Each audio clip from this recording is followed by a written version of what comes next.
Agar bu deformatsiyaga o'z vaqtida e'tibor bermasangiz, farzandingiz ko'rishi va miya rivojlanishiga jiddiy ta'sir qilishi mumkin. Bu bemorimiz trigonotsefaliya diagnozi bilan bizga murojaat qilib kelgan. Bu deformatsiyani asosiy belgisi chaqaloq peshonasi tug'ma uchli bo'ladi. Bunga sabab peshonadagi metapik choki tug'ma yopilib qoladi. Aslida chaqaloqlarning bosh suyaklari mana shu ko'rinishda bo'ladi. Liqildoqdan tashqari bizada e'tiborli joylari bu ochiq chokli bo'lishi kerak. Lekin ba'zi bolalarda qaysidir choki tug'ma yopilib qolishi mumkin va bu diagnoz bizada kraniosinstoz deb aytiladi. Bu bemorimizda esa peshonadagi metapik choki tug'ma yopilib qolgan va buni oqibatida peshonasi uchli bo'lib o'sib qolgan. Bundan tashqari, bu deformatsiyani asosiy belgilaridan biri peshonasi qanchalik oldiga o'sgan sari ko'zlari ham tortilib bir-biriga yaqinlashib qoladi. MSKT kartinasini tekshiradigan bo'lsak, ochiq chokli bizada mana shu ko'rinishda bo'ladi.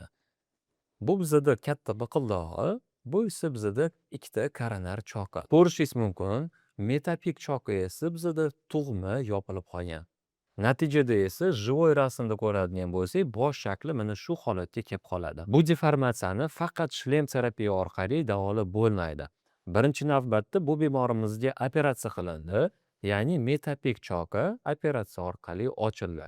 Keyin esa shlem terapiyani boshladik. Bunaqa holatlarda shlem terapiyadan asosiy maqsad ochilgan choklarini xavfsiz va to'g'ri bitishini ta'minlash. Bu bolani ota-onalari rejimga to'liq amal qilib shlem taqishganlari uchun mana bu chiroyli natijalarga erishdik. Endi natijalarni yaqinroqdan qaraydigan bo'lsak, uchli bo'rtib chiqqan peshonasi mana bu holatga qaytib va tepa rakursdan qaraydigan bo'lsak, kengayib mana bu chiroyli shaklga keldi. Agar siz ham farzandingiz bosh shaklida deformatsiya alomatlarini sezgan bo'lsangiz, Neocentr klinikamizga murojaat qiling.